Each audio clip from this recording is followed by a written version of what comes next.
Good morning, fathers of daughters. This is Ephraim B. Martin, and welcome to another live stream at Grow Dad YouTube channel. All fathers are welcome, regardless of your ethnic group, background, and or culture. Mi amigos, bienvenido. En aquí, hoy, gracias. All right, fathers, we're here for another live stream. We got a good one today, fathers. Today, what we're going to be covering is consistency, fathers. So when I talk about consistency, fathers, what am I talking about? I'm talking about our everyday lives with our baby girls, right? Fathers, our everyday lives with our baby girls are going to be challenging, but as long as we're consistent, we're going to be okay. Consistency, right? From the time that they're born to their 18 years of age, we have to rear these baby girls. We have to raise these baby girls. We have to make them feel loved, validated, and everything in between, fathers. So consistency, fathers, is what's going to get our daughters from birth to 18 to graduating from high school. Because one of our goals should be graduating them from high school. Other goals should be making sure they end up turning out to be decent human beings with compassion, empathy, kindness, love, unconditionally. So that's what we're going to discuss today, fathers. I am the father. I'm a grow dad. I am the father of 4 adult daughters, 36, 30, 26, and 24. I have adult women now. Love them girls. Love them girls. And it was a great journey. So now I get to enjoy the fruits of my labor now that they're adult women in their professions, doing their thing, living their best lives. So fathers, when we talk about consistency, we have to learn what that looks like. But the good thing about it is, fathers, we get to set what consistency looks like, right? Let's talk about validation for a second. Validating our daughters in every way, shape, or form. Validation is one of the key elements of making sure that our daughters feel loved. They will definitely need to be validated, fathers, on a daily basis, on a weekly basis. We must validate their feelings. We must validate them, because if we don't, there's other men that are waiting out there to validate them. So fathers, when it comes to consistency, 100% on us, right? We are going to lead them. We are going to guide them. We are going to embrace them. We are going to love them unconditionally. That's consistency, fathers. Being a part of their routines when they're babies, birth to 10, making sure when they first come into this world that we participate in grooming. We participate in bathing them, changing their diapers, getting up with them in the middle of the night, switching off with the mothers, right? Because it's not going to be easy for the mothers. It is not, right? So what we need to do as far as consistency, fathers, is make sure that we communicate with the mothers of our daughters, whether we're married or divorced or single fathers. We need to make sure that we are in contact with the mothers of our children, okay? That needs to be consistent as well, because if we don't, things can happen with our baby girls. Consistency through our lens as fathers. It's going to look different culturally, right? I don't speak for all cultures.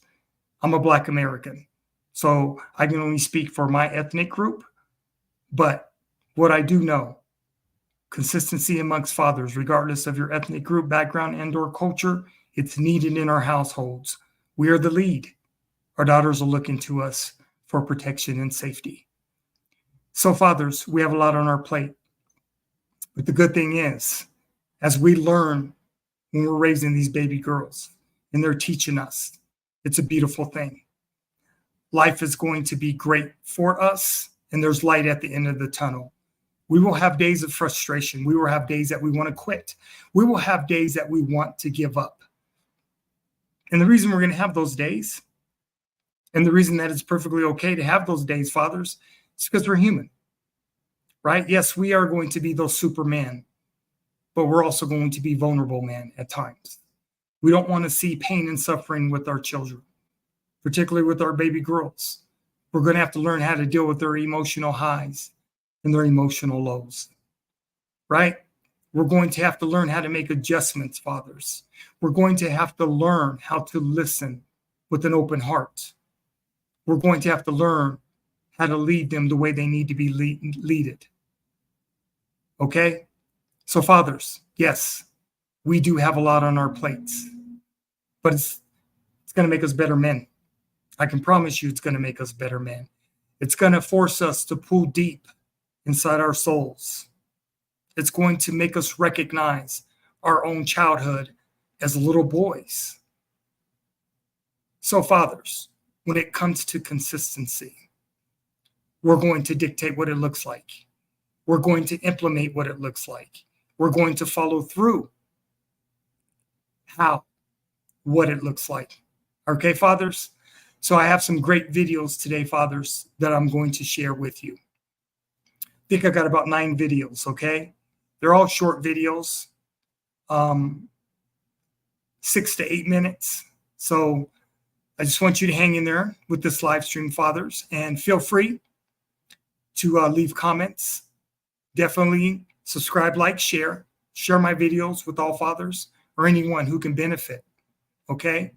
As a girl dad, I've been through every stage of development, been there, done it. So I do understand the sense of urgency that fathers, we need to have in order to build sustainable long-term relationships with our daughters. Okay, fathers? So it begins with consistency, dads.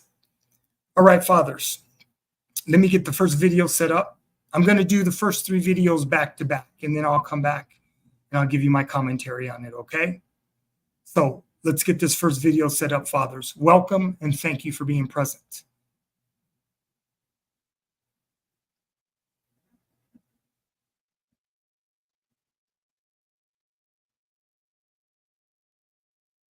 Okay, fathers, video number 1.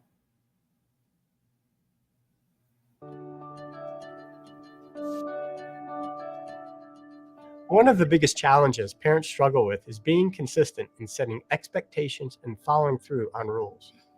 As your child grows and develops, they start to gain independence and confidence, something every parent wants. Parents also need to provide boundaries to keep their children safe and give them a sense of security. Simply put, looking out for your children lets them know you love and care for them. Being consistent in your rules lets your child know what behavior and actions are appropriate and what are not. Children are smart and will test your rules.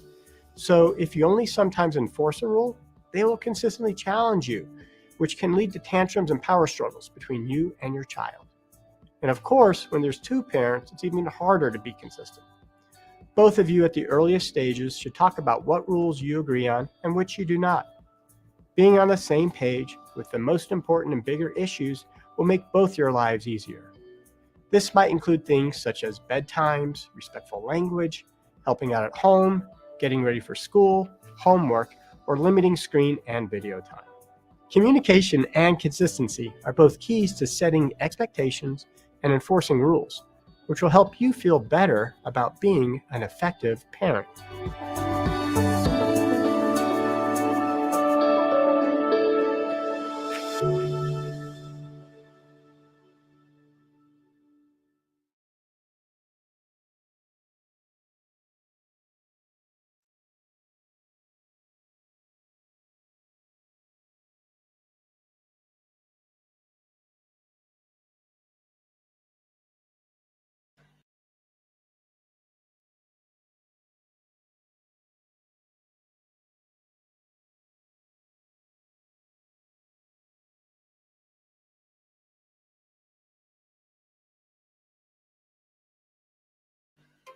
Hello, good parents, and welcome to Parenting Tips and Tricks.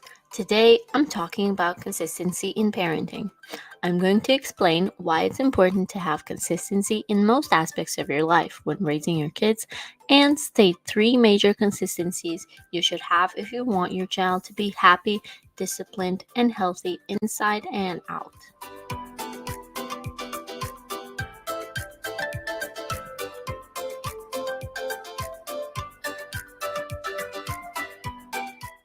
Without further ado, here's number 1: consistency in routines.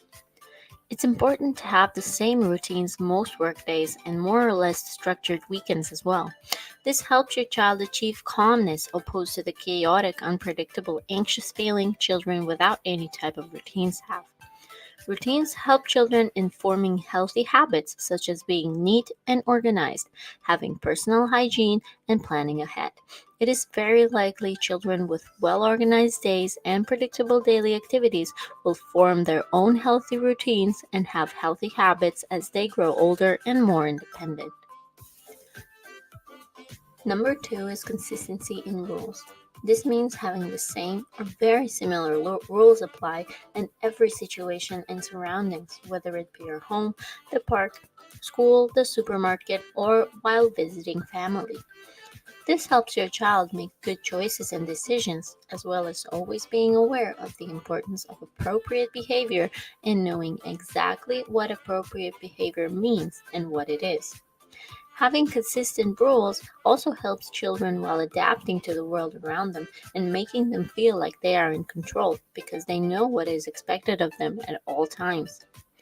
Having consistent basic rules of behavior and expecting your kids to follow them and understand why they should is very likely to result in your kids being responsible and making good choices and decisions even when you're not around. And the last important one is consistency among caregivers.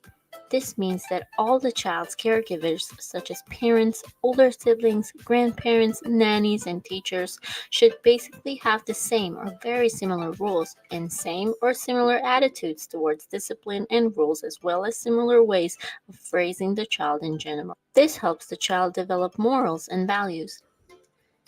It is important that the caregivers communicate and agree on the ways they should raise the child because, for example, not getting sweets before dinner at home but getting sweets before dinner at grandmother's place makes the child more prone to manipulating the adults around them because they have realized there is a way to get what they want. If the child's caregivers all agree on the same or similar way of raising the child, the kid is equally attached to all caregivers and respects the decision of each one of them. So those are the 3 main areas in life I believe parents should be consistent in. But what happens when there's a lot, and this really means a lot of inconsistency? When succumb to inconsistent routines, rules, attitudes of caregivers, and other inconsistencies, children surrender to manipulation, aggression, passivity, anxiety, lack of motivation, and many other things.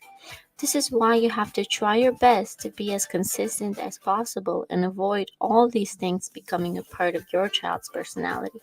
And this was it for today. Thank you all for watching. Click the subscribe button, like this, and share it with your friends. See you next time and keep growing. Bye!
Welcome to my channel, Authentic Expressions.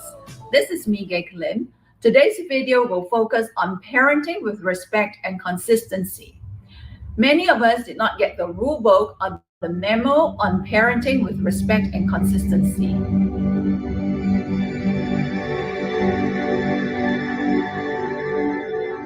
As parents, we fumble through parenting without effective strategies, and hence we encounter unnecessary angst, anxiety, and tension as parents. Every parent makes deposits in the emotional bank accounts of their children. It is very important to parent in a way that teaches responsibility and make children feel loved. When parenting with respect, children feel safe, secure, and protected. Effective parenting helps children excel and reach their full potential.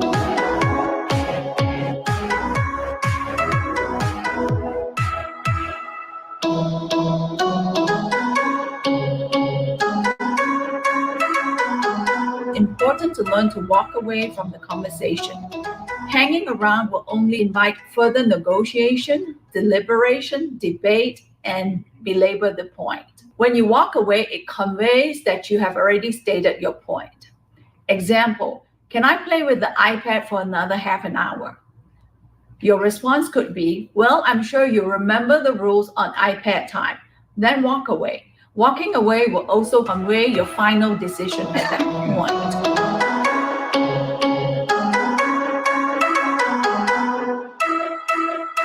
When delivering a point, make your request short, sweet, and to the point. Fewer words are better than lengthy sentences or paragraph sentences or run-on sentences that goes on forever.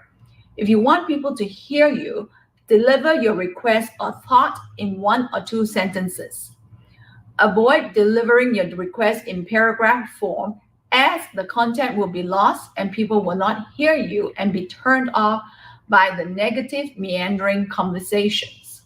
Example, I feel encouraged when you listen to understand my point rather than challenge my point. I like it when we have open, honest conversations with each other. Avoid saying things like, how many times do I have to remind you to do this? As usual, you don't follow up. You always ignore me.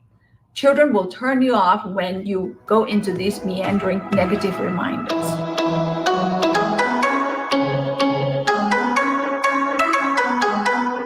If you commit to something, do it. If you state that you will take away a privilege for irresponsible behaviors, implement it. For example, if you plan to implement a consequence for incomplete chores, ensure that you implement the consequence. If you promise a reward to your child, deliver it. If you promise your child that you will take them to get ice cream when they finish their chores, honor that promise.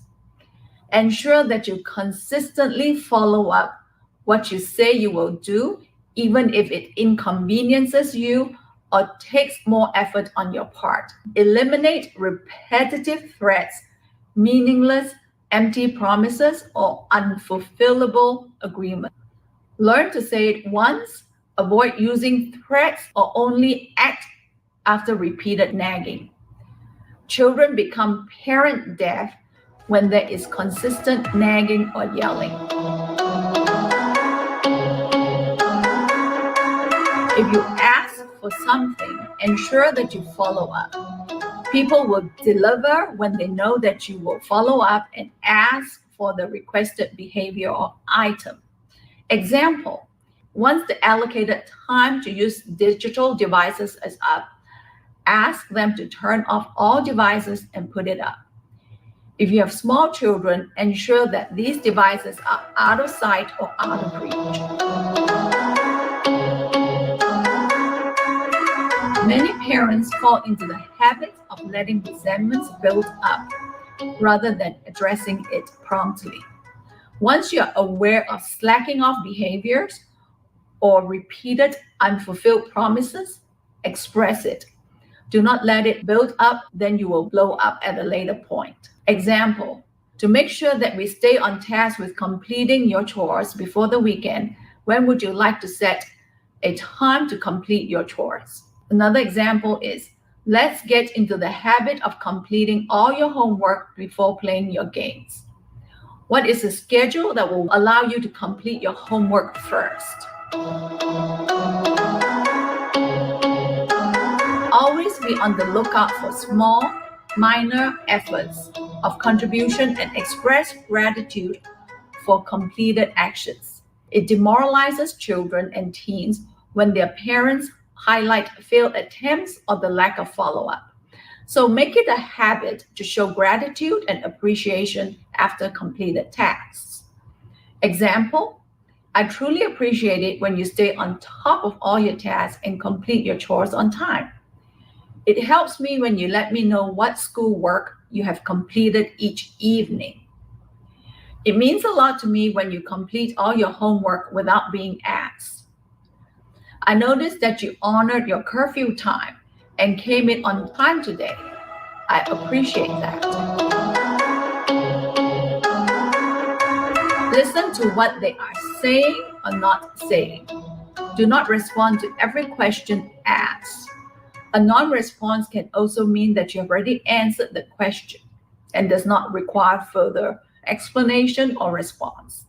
Example, children will say things like, do I really have to brush my teeth before I go to bed?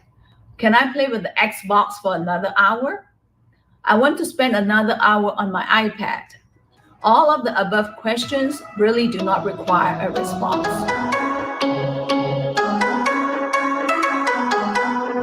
To get compliance with mundane tasks that everybody dreads doing, like chores, ask the entire family for a time to complete it as a unit. Put the agreed upon time and date on the calendar and make a midweek reminder about the scheduled cleaning commitment. So during the middle of the week, as a parent, you can remind them, on Saturday morning, we are all going to clean the house from 9:30 to 12:30 in the morning.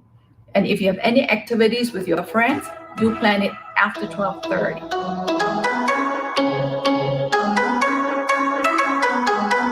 Learn to express what you are looking for and learn to state it clearly and ask for it. Avoid stating your request in negative complaints. Instead of saying, I don't like it when you cram in your homework the very last minute. Instead, say, let's plan your time better so you can get your homework completed early in the evening. In closing, it is important to parent in a way that teaches responsibility and make your children feel loved. When you parent with respect and consistency, children feel safe, secure, and protected. Effective parenting helps children excel and also reach their full potential. I'm going to share with you two closing quotes. The first one is by Frederick Douglass. He states that it is easier to build strong children than to repair broken men. Another quote by Charles Swindoll. He says that each day of our lives, we make deposits in the memory banks of our children. Thank you for watching my channel.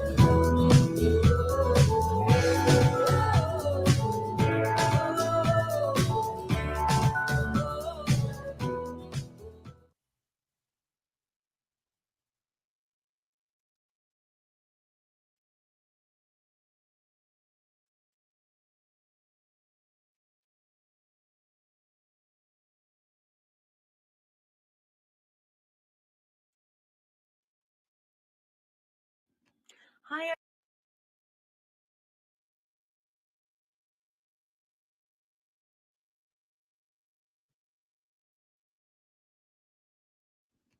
Hi everyone, this is Hardeep again. This video is going to be about validation and specifically how to validate your child. I think this is one of the most important things we can learn as parents, to show up for our child and to just be there for them. So how do we do that? What's the best way to do that? Well, it's around it's about not wanting to reduce their distress. So, what that means is that we want to sit there when a child is upset, we want to hear them, we want to listen to them, we want to understand what they're experiencing. Might mean that we have to ask questions. So help me understand that a little bit better. What do you mean by that? Okay, so you're telling me that you're feeling upset with me because you are annoyed that you need to clean your room before you can go and watch TV or play video games. That makes sense. I understand that. That's it. We don't have to fix it. We don't have to say, yeah, but if you just did it, you would be able to go. No, no, no. There's no logic here. That's not what we're doing. All we're doing is we're just expressing the distress. They know that they have to do, but they're annoyed by it. And it's okay for them to be annoyed. We don't want them to feel like they can't be annoyed, that they can't have these negative emotions. Oftentimes, what I see with families and my own friends and my own family sometimes is that we want to not allow our children to feel negative feelings.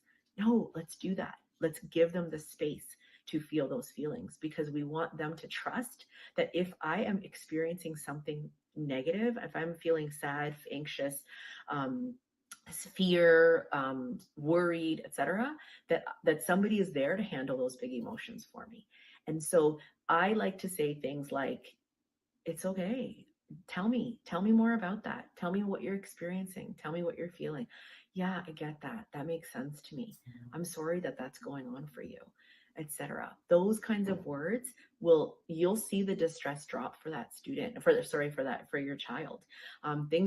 Strategies that I use really helpful is when my child is crying, I sometimes give them the space to just cry. I'll say, cry as long as you want and as loud as you want. And I am here with you. I will hug you. I will care for you. Just cry, cry it out. And they will cry, cry, cry. And they think it's forever. They've only cried for 2 minutes. I've seen it. I've timed it.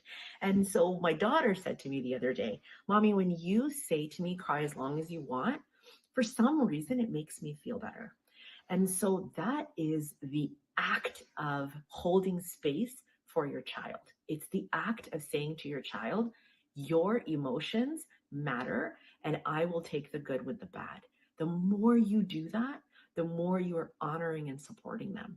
So this is just about I've given you a couple of tips and tricks on how. It's not an extensive list, but it's a little bit of information for you so that you can start learning some of the vocabulary and some of the ways that you can express your feelings for your child, and to hold space for them. Thank you so much. I hope this helps, and please try it out. Thank you.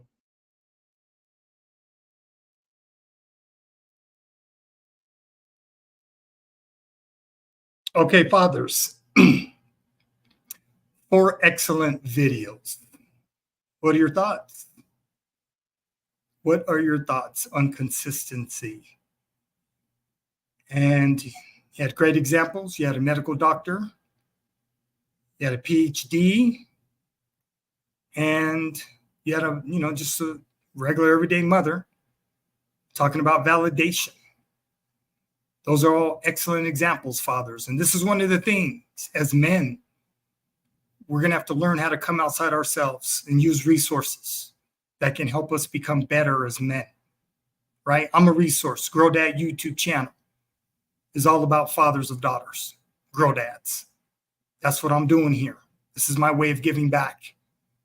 And as you can see, there's a ton of resources out there. YouTube is a great available resource for all fathers.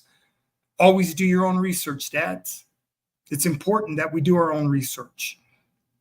If there's any questions, any concerns, you can find a tutorial. You can find answers on YouTube. You just have to sit down and you have to do the work. Research, studies, and solutions. That's what Grow Dad YouTube channel is all about. What we provide here is education through information, through instruction. Okay? So one of my goals is to help fathers understand, like I said earlier, our sense of urgency on how to build long-term sustainable relationships with our baby girls. And as you can see by the videos, fathers, there's so many different ways when it comes to consistency. But the one thing you're going to see is we have to get our routine down as our kids get older. We don't want to overstimulate them. We don't want them so busy that they can't function, right? One of the things I made sure with all my baby girls when they were little girls, when I was introducing them to sports or whatever they wanted to do is always made sure that I didn't overstimulate them. So what that's going to require for fathers is we got to be paying attention to make sure that our children are always at their best, right? Nutritionally, we have to make sure they're nutritionally efficient, not nutritionally deficient. We have to make sure our daughters are nutritionally efficient, fathers, at all times, okay? So consistency, fathers. I had to share those videos, right? And like I said, I just want to see all fathers build sustainable relationships with their baby girls, right? Because we matter in our daughters' lives. They need us in their lives, fathers. They need us to lead them and show them the other side. All right, fathers? So let me get these next videos set up. I will be running probably 3 to 4 videos like the first ones, back to back to back. Hopefully there's some information here that can help you.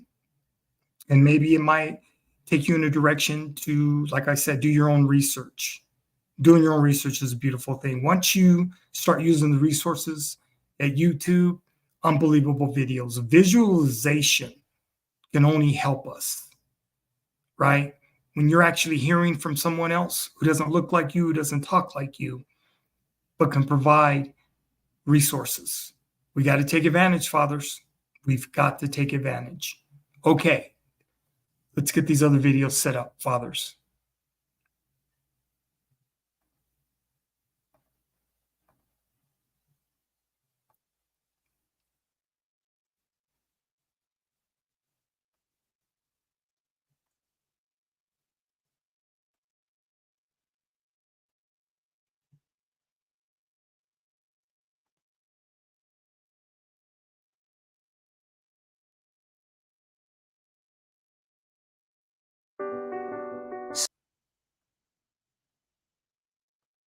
Okay, fathers, next videos.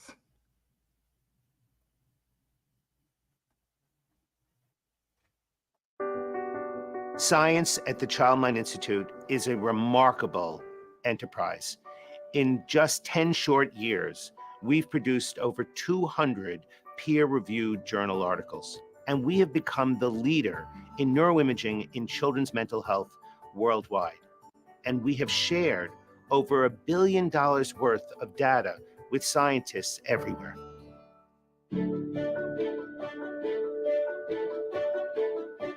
The Healthy Brain Network is collecting the most comprehensive set of data on the developing brain from kids 5 to 21. The Healthy Brain Network really is a culmination of a vision to create the landscape for biomarker discovery to help advance that effort. We don't want to look at just that one label or that one aspect. We want to look at the full picture for an individual. The importance of finding a biomarker is that it is going to take the diagnosis of child mental health disorders to a new level. And that kind of test will give parents more confidence that the diagnosis is correct, but more importantly, it's also going to help us develop precision medicine.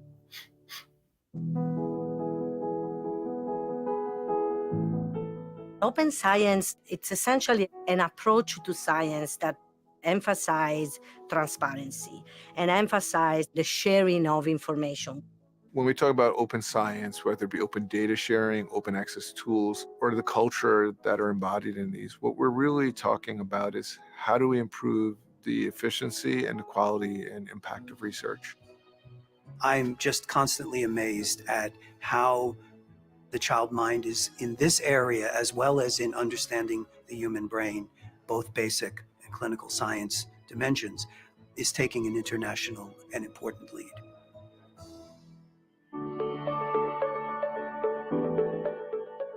The vast majority of people in the world don't have access to mental health assessments, let alone care. So the future of psychiatry and care really is in the digital realm, where we can give people access to care wherever they may be.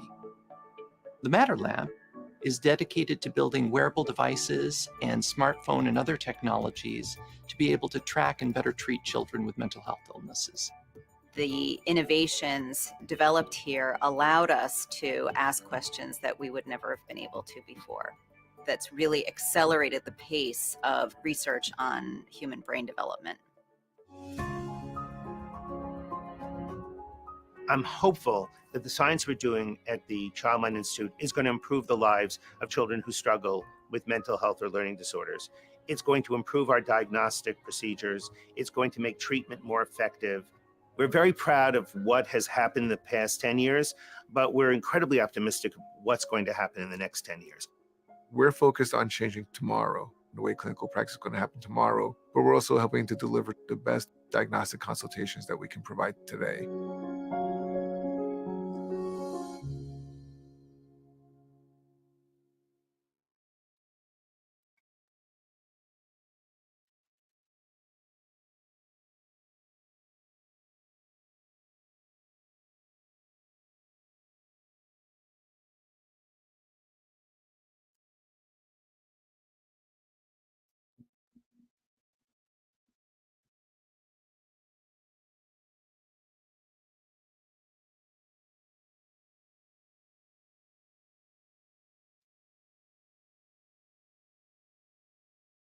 Sleep is a powerful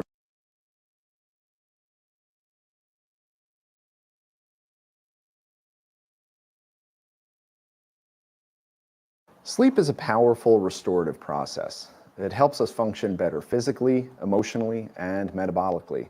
It helps us consolidate and form our memories, and it has a direct effect on our attention and behavior. That means, of course, that reduced sleep leads to reduced capacity to do well in school. Kids who don't get enough sleep might even be mistaken for having ADHD.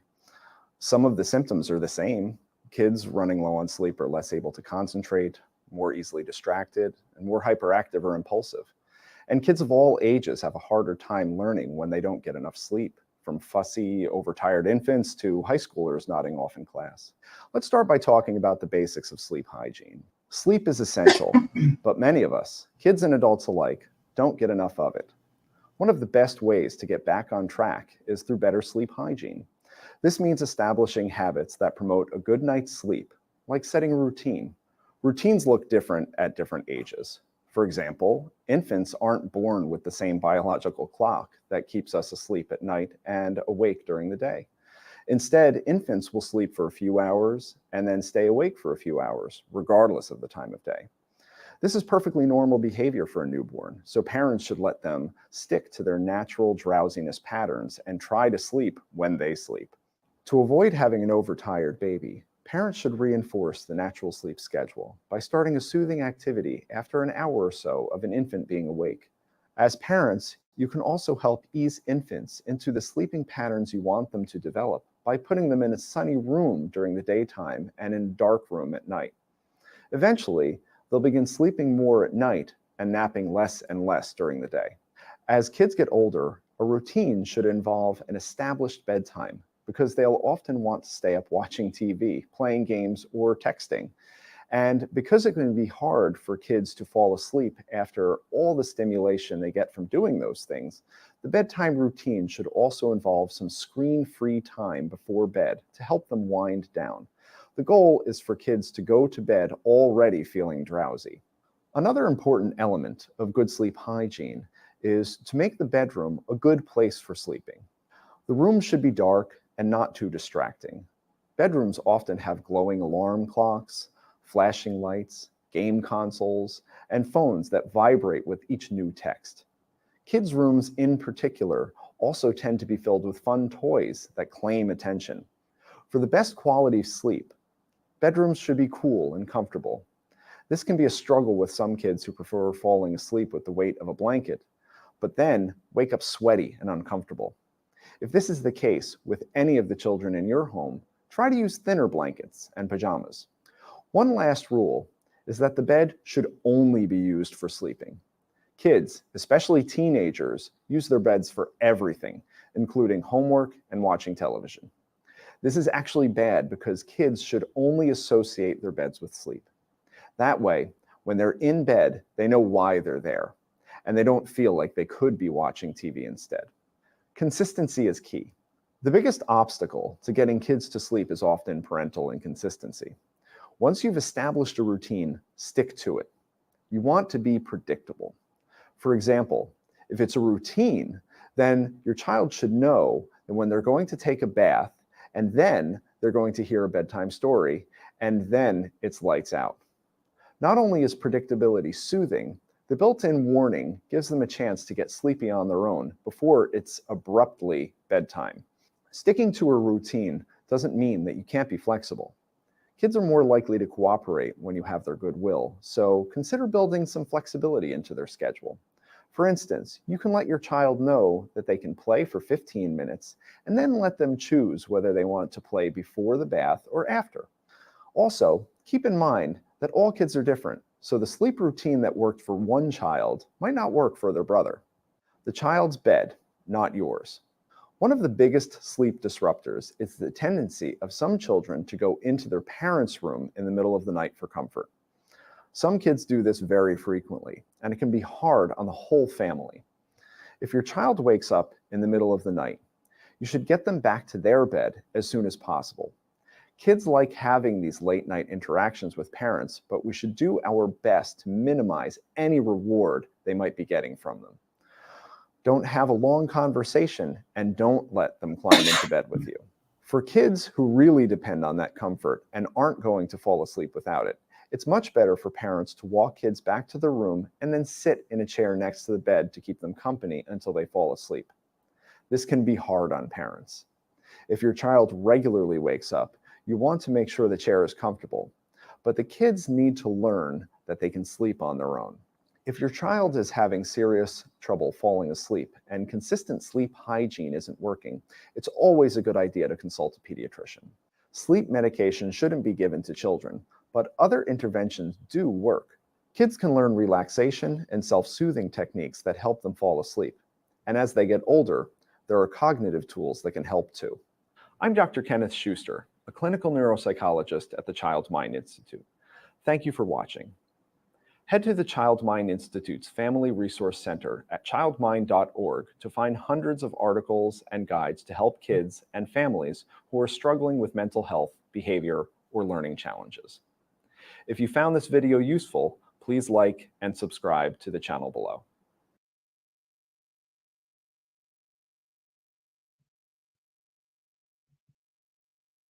Okay, fathers.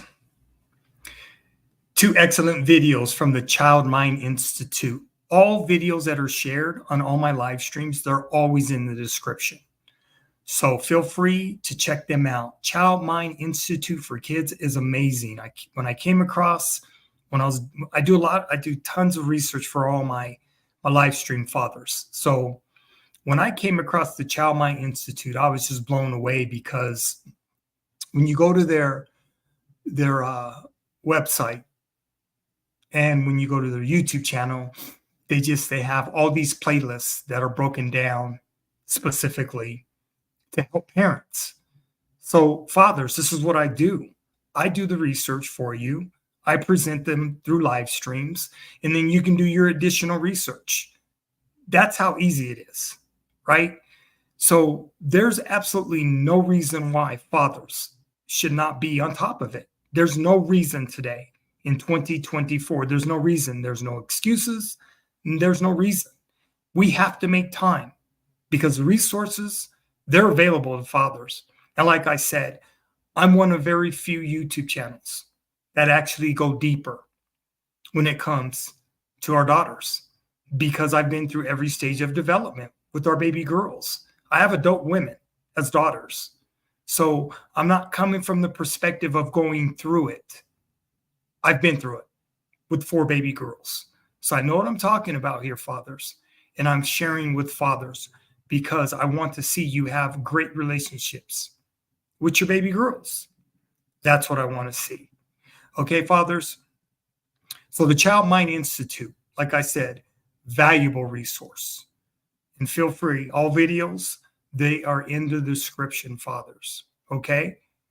All right. So those were a couple videos that I just shared. And I've got 3 more that are coming up here that are back to back to back. Let me get them set up, fathers.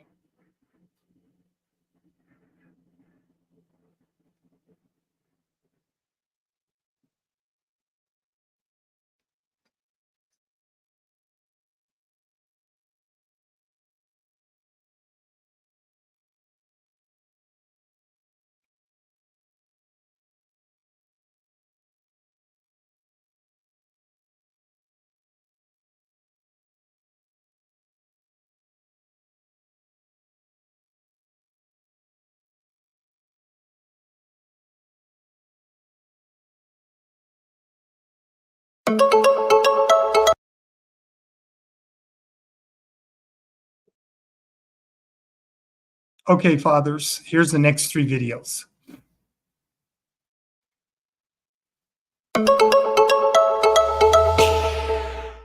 Hey everybody, my name is MC Ronnie and I have with me Jumpin' Jamie, and we are a part of the Strong for Life Challenge team. Now today we're going to be talking about things you can do to take care of your bodies and mind and help manage your feelings.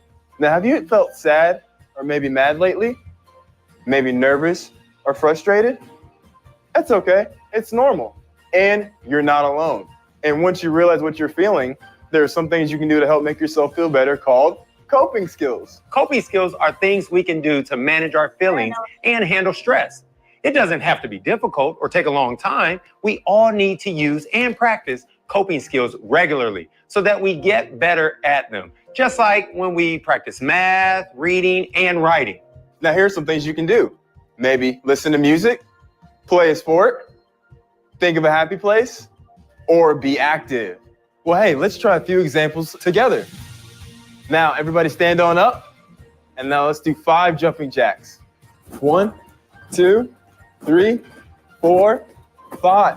Excellent, guys. Now, let's run in place for 10 seconds. Ready? Let's go. 2, 3, 4, 5, 6, 7, 8, 9, and 10. Okay, hold on. Now let's slow it down. And if you're comfortable, close your eyes. If not, that's okay. We're going to slowly count backwards from 10. 10, 9, 8, 7, 6, 5, 4, 3, 2, 1. Now, let's take a few deep breaths in through our noses and out through our mouth. Yeah. Let's try that one more time. In through our noses and out through our mouth. Great job, guys. Try lots of different coping skills to find out what works for you and practice them regularly. Many of these skills can be used wherever and whenever you need them. Thank you so much for joining us. See you soon.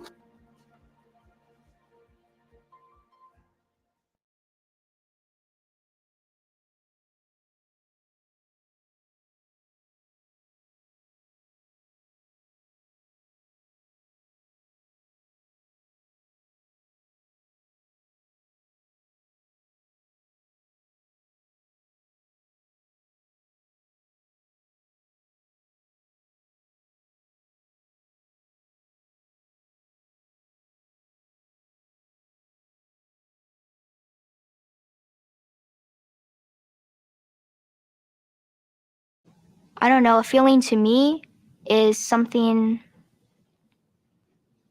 kind of like in our minds that goes through our heart.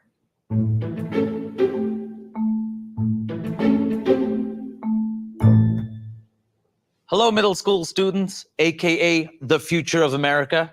My name is Hari Kundabolu. I'm a comedian, an actor, and unfortunately at times a human being who feels all kinds of emotions that I constantly need to work through. Emotions are one of the most wonderful, confusing, and challenging aspects of being a person. What are they exactly? Why do we have them?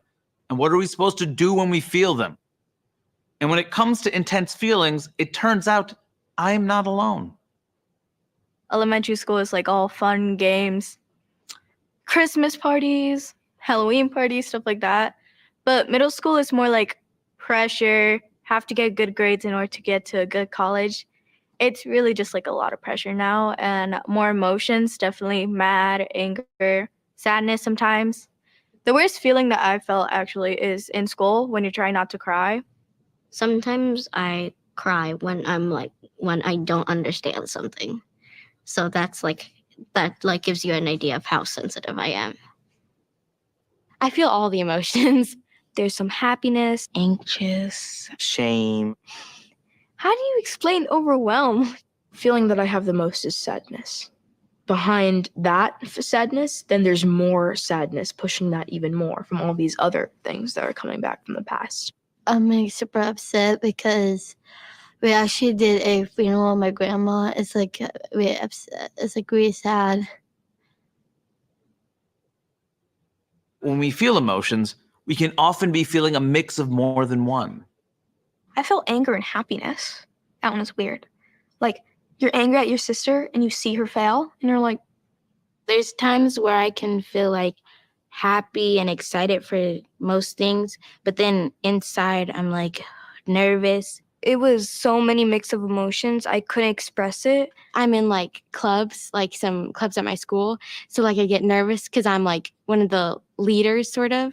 So I get nervous on how to be in charge, but I'm excited because I am in charge. I felt angry and guilty at myself because I'm like, why did you lose that watch? It was on you the whole time. How it was securely strapped on you. How did you lose that? So, why do we have these feelings? As much as they can be annoying or overwhelming, they communicate useful information to ourselves and everybody around us.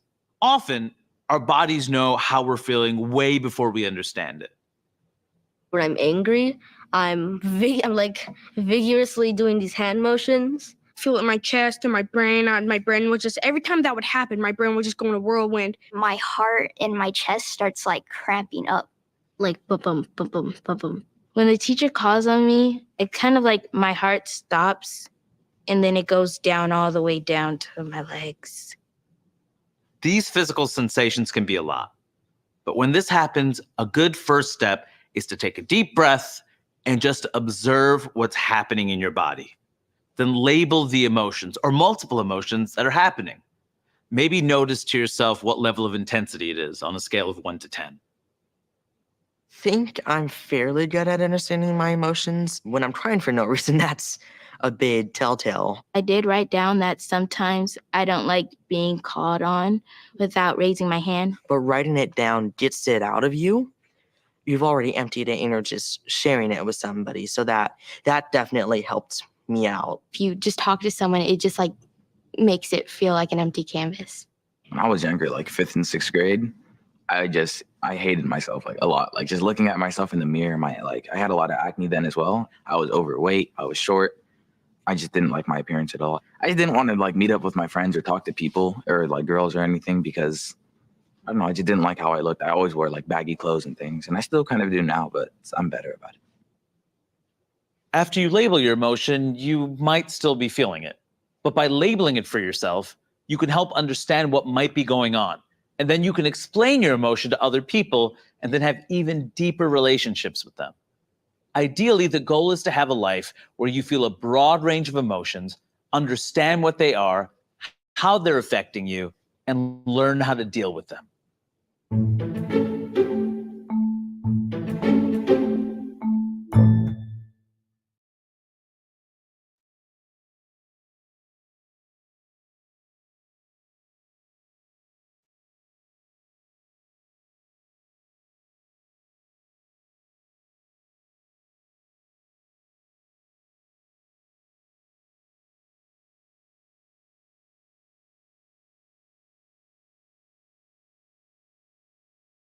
Anger and frustration and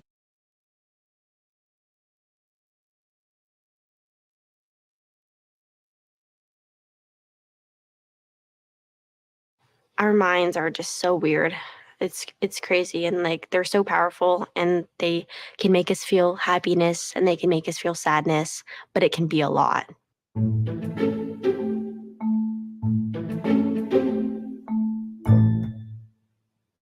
Hello, high school students. My name is Hari Kundabolu. I'm a comedian, an actor, and unfortunately at times a human being who feels all kinds of emotions that I constantly need to work through. So I got a group of students together for a few days and we talked about emotions. What are they exactly? And why do we have them? And what are we supposed to do when we feel them? That's a big one. I would say a feeling is something in your soul that you know. you know, as you get older, you develop more feelings to kind of describe who you are. I think feelings are a way of expressing ourselves that we didn't even know we had. And when it comes to intense feelings, it turns out I'm not alone. You feel every emotion in the book. Annoyed. Anxiety, nervousness, kind of worn out, stress, anger, disappointed. I think every week there's definitely a bit of overwhelmment. I don't think that's a word. When we feel emotions, We can often be feeling a mix of more than one. Anger and frustration and sadness, they all just coincide to one bodily reaction. So it's like I mostly just get frustrated, and then like something small happens, and then it's just waterworks. It just felt so nice. It just felt like freedom. Like, oh my gosh, I did it. Like, I like this person a lot, but they did like some ill stuff. I was angry, but I still liked them. Like, I still had feelings for them, and I was angry at the fact that I had feelings for them. I just can't get over, even now, like, just how sad and mad I felt. Why did I have to cry that hard in class? Sometimes you make a sound when you cry. I almost started just going. I tend not to cry when things that are typically sad happen. I worry that people are like, man, this guy can't even get attached for like his grandma. Like that's really suspicious. I can't trust this individual. So, why do we have these feelings?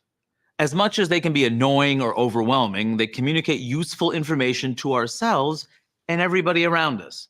Often, our bodies know how we're feeling way before we understand it. The euphoria felt like as if there were like little fairies just like going through my body. They're just like, and you're okay. You're okay. You're okay.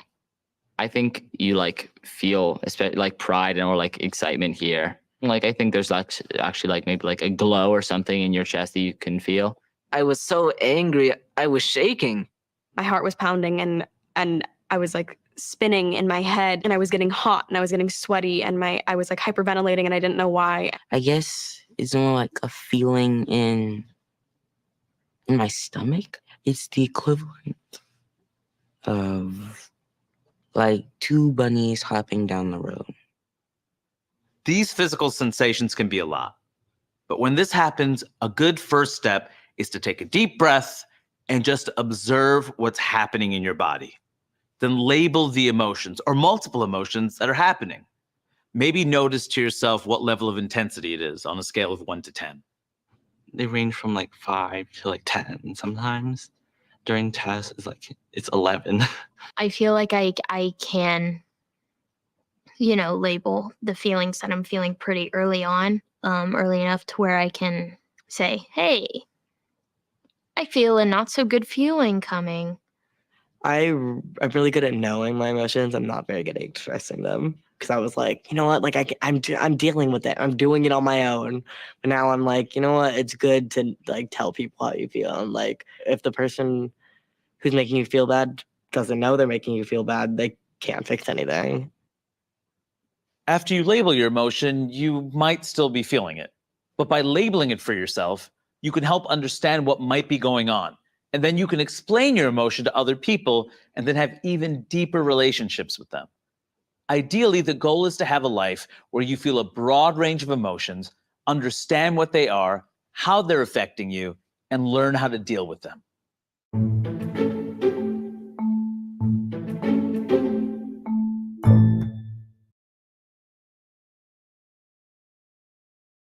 Okay, fathers. Excellent videos. What are your thoughts? Sharing with you the different stages of development of our children, our baby girls, right? You had primary grades, you had middle school and high school, and the consistency that we need to have with our children, right, is going to allow this open dialogue and open communication. Okay, I made sure with all my baby girls in every stage of development, fathers, that I paid attention, that I listened, right? And this is the key. One of the keys for consistency, fathers, is being available for our baby girls. Because our kids are going to be going through a lot of times, particularly when our little girls get to middle school, they're going to be going through it. Because in my book, Daddy's Girls, which is available at Amazon.com, I talk about middle school being the mean girl stage. And that's exactly what it is.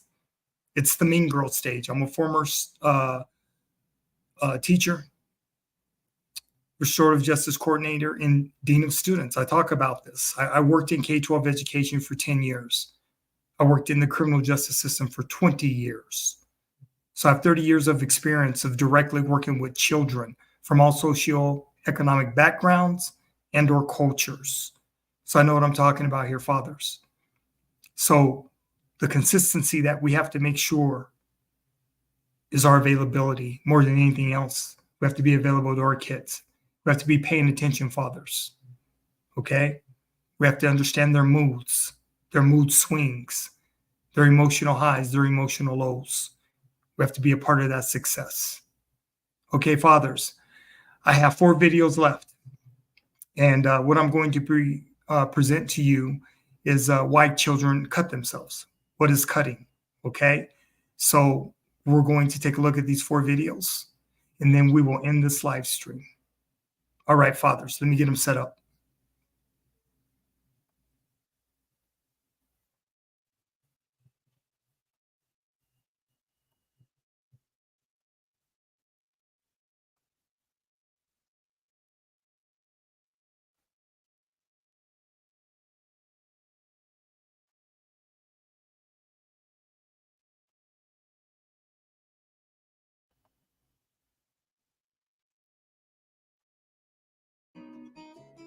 Hi, I'm Dr. Craig Sawchuk.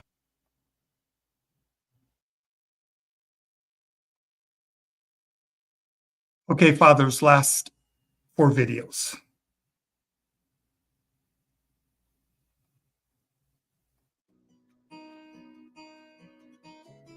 Hi, I'm Dr. Craig Sawchuk, a clinical psychologist with Mayo Clinic. After 25 years of meeting with patients of all ages and backgrounds, I'd like to share some information about a behavioral condition called non-suicidal self-injury or self-harm. Self-injury is doing deliberate harm to your own body, like cutting or burning yourself. And it's more common than you might think. In a recent year, self-injury led to over 300,000 emergency room visits. Most often, self-injury is a way to use physical pain to distract from emotional pain.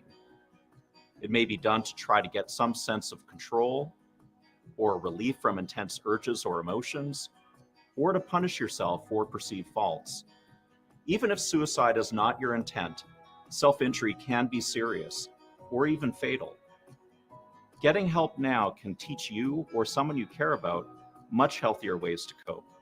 There are some emotional triggers for self-injury to be on the lookout for, starting with difficulties in your personal relationships. Also, if you're struggling with strong emotions or feeling helpless, hopeless, or worthless. Here are some of the most common signs of self-injury to look for in someone you care about. Fresh cuts, scratches, bruises, bite marks, burns, scars, often in patterns. If a person constantly keeps sharp objects on hand, wears long sleeves and long pants, even in hot weather to conceal their injuries. Many people self-injure themselves only a few times and then stop. But for others, it can become a repetitive and dangerous long-term behavior. The urge to engage in self-harm can be hard to control.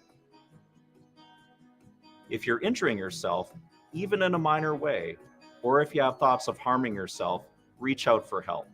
Any self-injury is a sign of things that need to be addressed.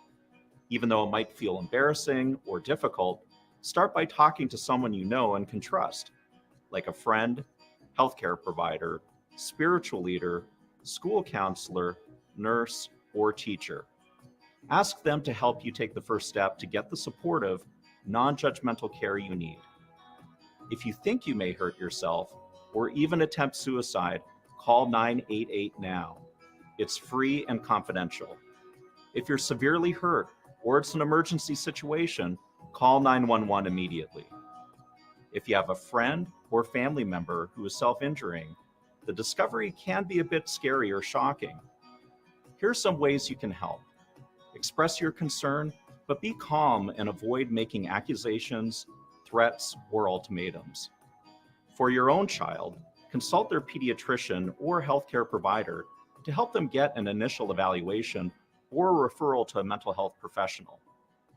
If it's a young friend of yours, suggest they talk to their parents, a teacher, school counselor, or trusted adult.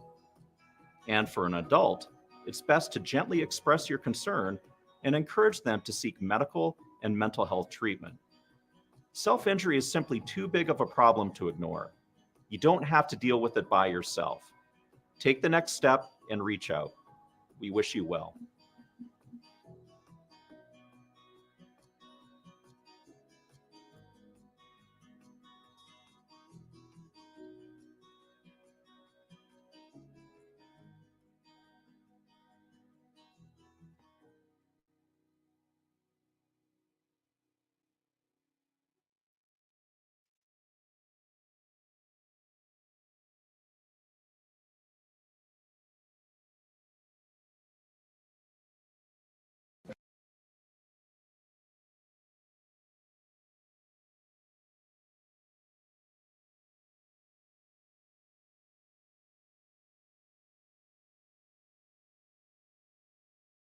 Hi, I'm Dr. Shamika Dixon, a pediatrician and adolescent medicine specialist.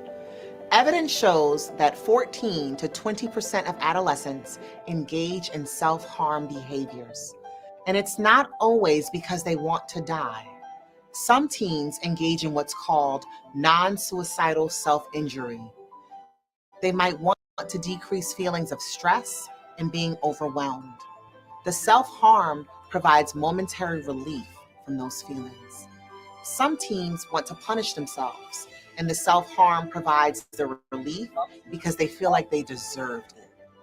Some teens harm themselves to elicit attention and care from loved ones, but many do it in ways their loved ones will not notice. That's why it can be easy to miss signs of self-harm, and it's not your fault. If you find out your teen is engaging in self-harm, try to communicate openly without judgment, scolding, or punishment. Create a safety plan and know when to bring your child in for an emergency evaluation. Lock up sharp objects, weapons, and medications, and create a predetermined list of actions to take if your child starts feeling like hurting themselves. You should also call your pediatrician, who can help you develop a plan that might include things like therapy to help your teen develop safer and healthier ways to cope with emotions. Your pediatrician can be your partner in supporting your teen. Learn more about local crisis resources and know how to contact the crisis text line and suicide hotline 988 if needed.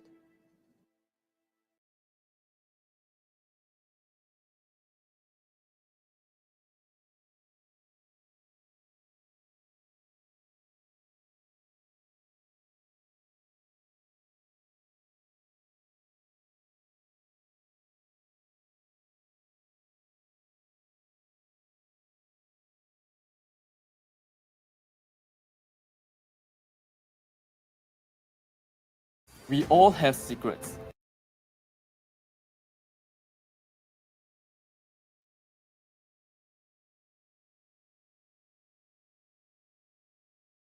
We all have secrets, but some secrets are more dangerous than others. And what if there is no one you can tell your secrets to, and this secret is hurting you? This is not the end. There are ways to break this cycle. I'm here with two experts to talk about this issue. Hi, my name is Leon. I'm a community mental health practitioner from Shine Children and Youth Services. Hello, I'm Cindy, a psychologist from KK Women's and Children's Hospital, Psychology Service.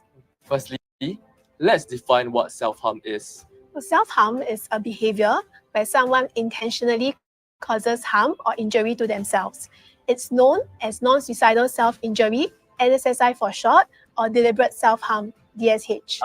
Why does self-harm happen? Well, self-harm is often used as a strategy to deal with distressing emotions, thoughts, memories, or experiences. And what causes these things? Well, there could be many different possible stressors in a person's life: an increase in school pressure, breakdown in relationships, health issues, abuse, or even financial stress. or even a combination of all these things? Yes, so self-harm is a form of communication, a cry for support. It's an outward expression of pain or even the unhelpful thought of having to punish oneself for having feelings. So someone who is self-harming is trying to express something that they cannot put into words and is using physical pain to do so. Yes, because they want to stop feeling numb and disconnected. Pain is therefore one way for them to at least feel something, turning their emotional pain into physical pain. So how does one turn emotional pain into physical pain? Through self-harming behaviors such as cutting, burning, hating oneself, or non-lethal overdosing. And where do these injuries occur?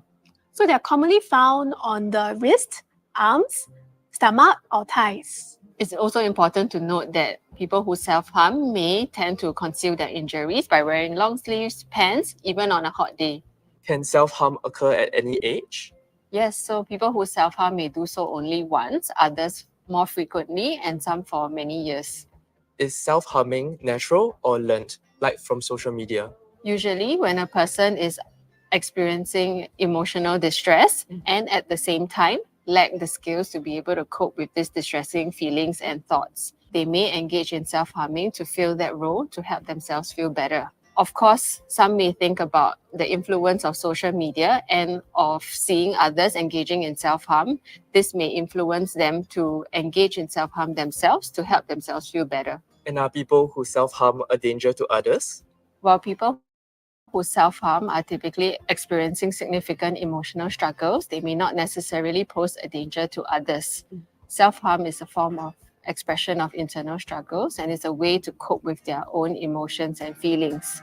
In fact, these individuals are vulnerable and require support and understanding rather than to be perceived as a threat to others. And what are the consequences that people don't realize or don't know about self-harming? So other than the physical concerns of scarring and in more severe situations, nerve damage, there is also the perpetuation of a negative cycle of emotions such as guilt or shame. So people who self-harm may feel ashamed or embarrassed of their self-harming behaviors and in turn withdraw socially. In the long term, this may cause a strain in their relationships with their family, friends, and romantic partners. So the cycle of self-harm needs to be broken. The urge to self-harm often leads to actual self-harm, which can bring temporary relief but quickly result in feelings of guilt and shame, which can in turn further maintain or worsen the emotional distress and the desire to cope via self-harm again. How do I identify individuals who are at risk of self-harm? Identifying individuals at risk of self-harm requires understanding the potential warning signs and risk factors associated with these behaviors. The concealment of injuries is one such factor.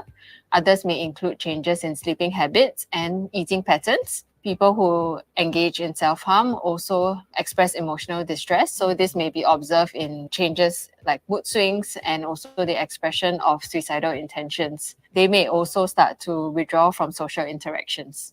And how would you stop more people from self-harming? Prevention of self-harm is a multifaceted approach. Promotion of mental health awareness and provision of accessible mental health resources are some ways of helping those in need. Assisting them to identify their triggers of self-harm and subsequently providing them with more adaptive coping strategies are some ways as well to support them. For those who require more targeted interventions, supporting them by offering referrals to mental health care professionals will also be useful. So indeed, a multifaceted approach is important. It is also important to tackle barriers to reaching out for those who engage in self-harm, one of which could be the stigma associated with self-harm, where some may see it as attention-seeking. Well, the good news is we can all start to break this stigma, where instead of seeing it as an attention-seeking behavior, let's perhaps see it as a connection-seeking behavior, where this is a sign that someone is struggling and is in need of social connections to support himself or herself through these struggles. And when more and more people feel okay to seek out support for self-harm, we can then stop more people from self-harming. Then how do I support a friend who self-harm or who I think self-harms? First of all, it's important to remember that it's not always easy to seek out help. So when a friend does, remember to approach this with empathy, compassion, and an open mind. Remember to show them concern and provide an open space for them to share. Try not to pressure them to share beyond what's comfortable and never divulge information that they have not given consent to. Yes, it can be very difficult for someone to stop engaging in this behavior overnight, and they will need time and support. So we really need to exercise greater empathy, compassion, and patience in supporting those around us who are engaged in self-harm to support them through their pain. Yes, and when your friend is ready, offer them the support to seek out and engage in healthier coping strategies, such as something that is a pleasurable activity to them, and even engaging it together with them so that there is some support system for them. Otherwise, it's also good to help seek out and explore community options and services that can help to promote well-being and those who require support. So supporting a friend who engages in self-harm or whom you think is engaging in self-harm can be emotionally challenging. So it is normal to feel anxious, worried, or scared. And sometimes these feelings stop us in our tracks. You can reach out to all of us. So if I put myself in the shoes of a youth who self-harms and I want to tell someone about it, how do I do that? So first, know that wanting to seek out help is a great first step. Second, seek out the help from people whom you trust. So friends, families who you know that can listen out for your emotional struggles without judgment. So like a trusted friend, family member, or school teacher? Yes, and there's also the Temasek Foundation Youth Connect program. This is an initiative between KKH and Temasek Foundation. This is in collaboration with the psychology faculty at James Cook University, Singapore, to develop materials and resources to be used in the community.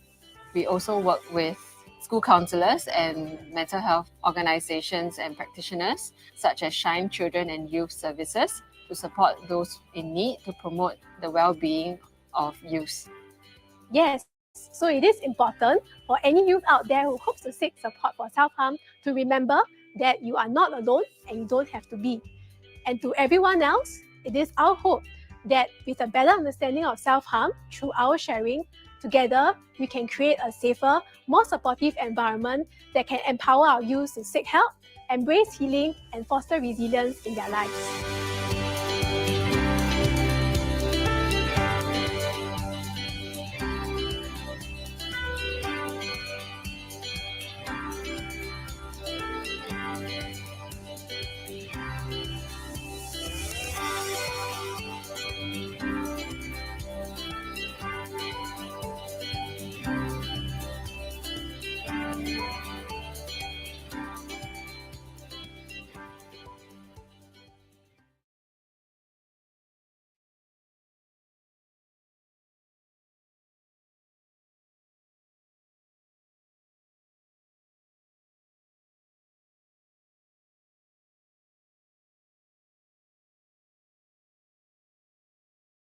Talk about whether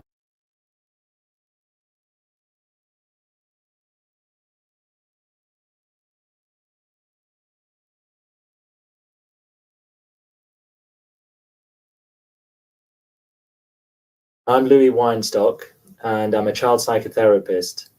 And I'm here to talk about whether there is a connection between self-harm and social media. So the report today that's come out from the Children's Society is really repeating something that we've been aware of for a while, which is that young people are becoming more and more distressed, they're more anxious, they're more depressed, and most worryingly, they're turning to some methods, self-harming methods, to help them cope with what appears to be a very stressful life in the 21st century. I've seen in my clinical practice a rise in signs of distress and self-harm, and I'm fairly convinced actually that there is a clear connection between this and the rise in smartphones, digital technology, and social media. It's not the only reason, but it's a really important reason that I think we need to look at. Since the 1970s, there's been a rise in depression, there's been a rise in suicide and suicidal thoughts amongst young people. So it is overall quite a gloomy picture in terms of young people's mental health. And for me, it's particularly interesting because at a time when arguably young people are more comfortable than ever before, they have what seems like everything that they need at their fingertips At the same time, we're seeing this rise in distress and a rise in self-harm. So whilst we are trying to make everything go faster, quicker, make our lives more convenient and more comfortable, there's kind of this murky, dark truth that lies underneath it, that we can't just keep improving everything all the time rapidly without losing something. And I think one of the key things that's been lost in the rise of smartphone use and social media is the need for human beings to connect with each other in person, face to face. We know from science that human beings need real face-to-face connections to feel well and to feel safe. And with the rise in social media, we know that young people are spending less time actually hanging out in real life with other young people. They're spending more time in their bedrooms, more time on their screens. And the same is true for the parents as well. So if there is one really important message that's coming through all of this, it's that we need to find ways to encourage more real face-to-face connection between young people, and actually just between all of us in general. Whilst there can be many wonderful benefits to social media, I do fear that sometimes scrolling through your social media feed, especially for a young person, can be a little bit like self-harming in itself, as you're looking through all of these fake fantasy, amazing, ideal pictures and lifestyles that people are really encouraged to promote on social media. So it's a bit like you're injecting yourself every time you go on with a shot of just envy, feeling left out, feeling that you're not good enough. To combat this rise in self-harm, on an individual level, any young people who may be experiencing distress, I would really encourage them to reach out and speak to someone. If there's somebody in their family that they can speak to, then that's great. If there's somebody at school, maybe there's a nurse or a counselor that they can reach out to. And if they do that, I really do believe that there is help available for them. I've worked with a lot of young people who have self-harmed and have recovered completely from this behavior. Just by reaching out and getting help, you're giving yourself the best possible chance.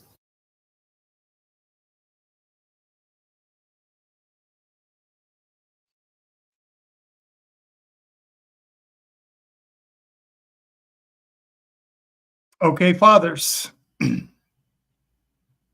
self-harm. It's real. It's definitely real. I saw it a lot when I was a probation officer and dean of students, middle school, high school. So we just have to make sure we got to be paying attention, fathers, consistency. When we're consistent, we'll know. Okay, we got to keep our eyes and our ears open, fathers. So it's another live stream, fathers. And hopefully I was able to share it with you today. Something that can help you become better as a father, right? And as long as we're consistent, fathers, like I said, we're going to be in the forefront of relationship building with our baby girls always. Okay?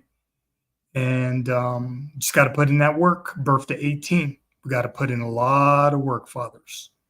But the rewards are great and they're plentiful. Trust me. Our daughters will end up being amazing young women and women. Okay, fathers. It's another live stream. Appreciate you. Appreciate you hanging out with a brother today. Kiss them babies, love them babies. And let's have a good week. Let's have a good weekend. And let's continue to do what we do as fathers. Okay, mi amigos. Hasta próxima semana. I'm out.